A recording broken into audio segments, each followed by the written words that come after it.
It is 11:30 p.m. You are lying in bed, trying to fall asleep. The room is quiet. You are comfortable. But your brain decides that now is the perfect time to open the archives. Suddenly, you are replaying a memory from 2017. You remember that time you waved at someone in the grocery store, thinking it was your friend, but it was a total stranger who looked at you like you were insane. You remember the time you tripped walking onto a stage. You remember the time your voice cracked during a presentation. You cringe. Physically. You bury your face in the pillow. You think to yourself, oh my God, everyone must still think I'm such an idiot. They probably talk about it to this day. I have good news, and I have bad news. The bad news is that you are suffering from a delusion that makes you the center of the universe. The good news is that nobody remembers those moments.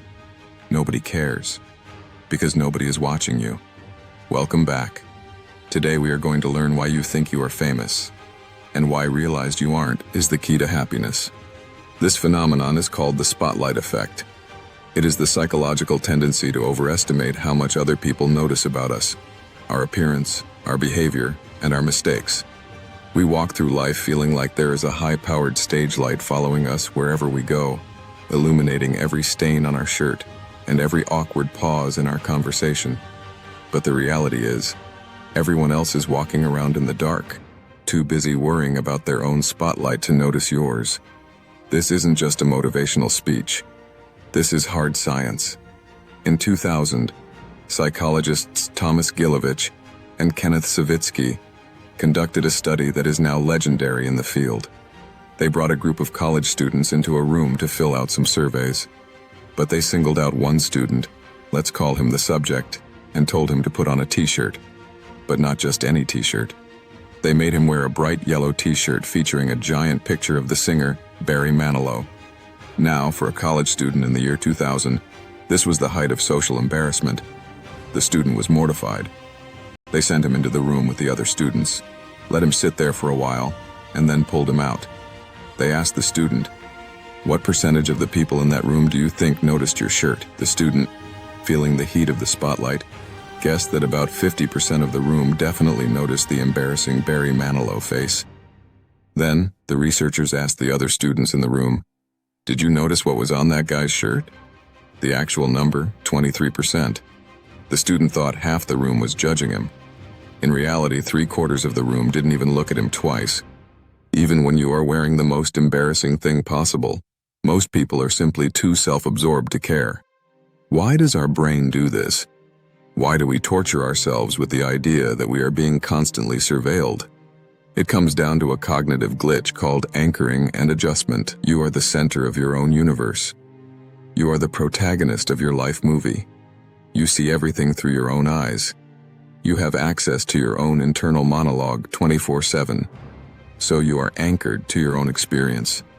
When you try to guess how other people see you, you start from your own perspective. I notice this stain on my shirt. And then you try to adjust outward. But we are terrible at adjusting. We assume that because we are obsessed with the stain, everyone else must be too. We project our own neuroses onto the blank faces of strangers. But it gets worse. Not only do we think people are watching our physical appearance, but we also think they can read our minds. This is a related phenomenon called the illusion of transparency. Have you ever told a lie and felt like it was written all over your forehead? Have you ever been nervous before a date or a job interview, and you were convinced that your hands were shaking and your voice was trembling so much that the other person must think you're having a breakdown?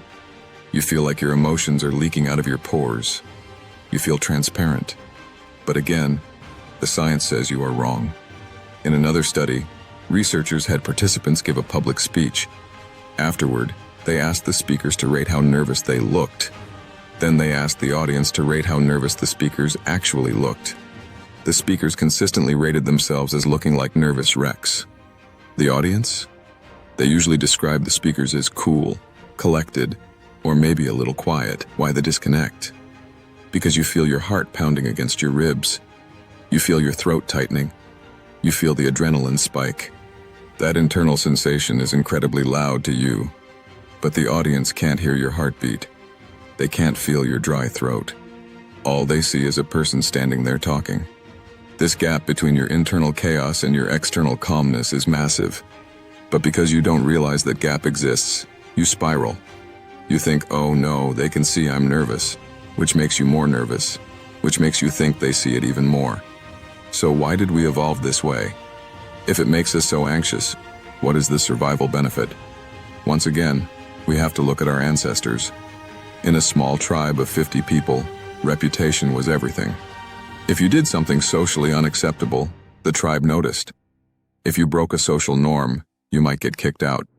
So, having a hypersensitive social radar, a paranoid voice in your head asking, "Is everyone looking at me? Did I do that right?" was actually a survival mechanism. It kept you in line. It kept you safe. But today, you don't live in a tribe of 50 people. You walk past thousands of strangers every day. You interact with people on the internet who will forget your username in 5 seconds. Your ancient brain is treating a coffee shop full of strangers like a tribal council that decides your fate. It is firing false alarms, telling you that the stakes are life and death, when really, the stakes are zero.